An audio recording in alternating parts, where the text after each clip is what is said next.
Member for Hasluck. This MPI, Deputy Speaker, is an early Christmas gift, and I thank the member for Farrer. We can all remember what a chaotic government looks like because it hasn't been that long ago. The coalition chaos of the member for Cook pretending to run a government, not holding a hose, having 6 extra ministries, and no one knew. The member for Farrer didn't know, the member for Dixon didn't know, upsetting the French, upsetting the Chinese, upsetting New Zealand and the Pacific, slow to understand or act on the pandemic, trying and not quite succeeding in getting his pastor mate in to visit President Trump, negative texts leaking from premiers and coalition partners, being ignored at international climate conferences. Yeah, we know what chaos looks like.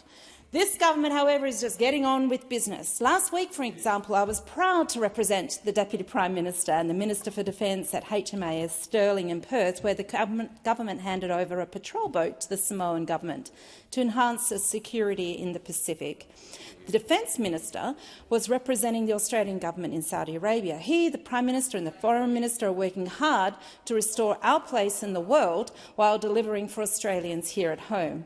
The Assistant Ministers were already committed to other events in other states too because they were busy delivering for all Australians.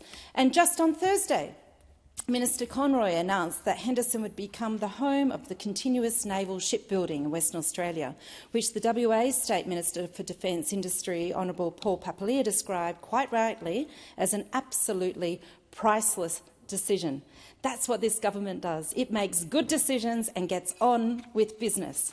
A few days before that, I attended the BP refinery site in Kwinana in the electorate of Brand, together with Ministers Bowen and Madeleine King, for the announcement of the H2 Kwinana Hydrogen Energy Hub.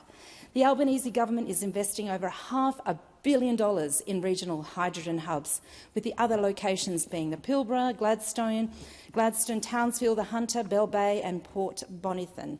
It's important, as our hydrogen industry has been predicted to generate anything up to $50 billion in additional GDP by 2050.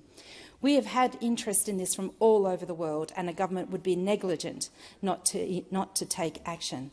This government takes action. We recently delivered the gas code and expanded capacity investment scheme because governments have to plan for the future, and the future is calling.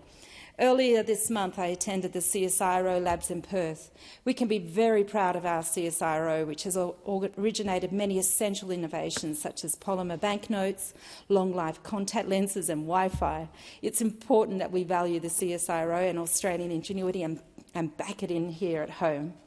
I will only briefly remind members that the Climate Science Division of CSIRO was gutted by the Coalition in 2016, a great example of how not to treat our scientists and how not to govern our country.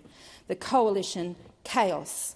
Further, in science and technology, we see the lack of action over that last 10 years now being corrected by this government. Where was the AI strategy? The quantum strategy, the robotics strategy under the too many long years under the Liberal National Coalition as they sleepwalked into the future. Under this government, it is all happening. The Albanese Government has been characterised by stability and delivery. We've delivered the Defence Strategic Review. Where was your Defence Strategic Review? We've created Australia's first National Anti-Corruption Commission. Where was your legislation? We've re-established ties with our Pacific neighbours. All you could do was insult them. We've delivered 2 surpluses in 2 budgets with targeted relief for Australian households. We're closing the gender pay gap. We've increased women's participation in the workforce, and it's the first gender representative governing party in our history. Where's the coalitions? We're taking action on climate change, securing our energy supply and renewing our environmental legislation, things the Liberals and the national parties could never do because they could never agree on the science. It was chaos. We've got wages moving again, which was not a priority for those officers. We've invested in Medicare, we've increased bulk billing and made medicines cheaper.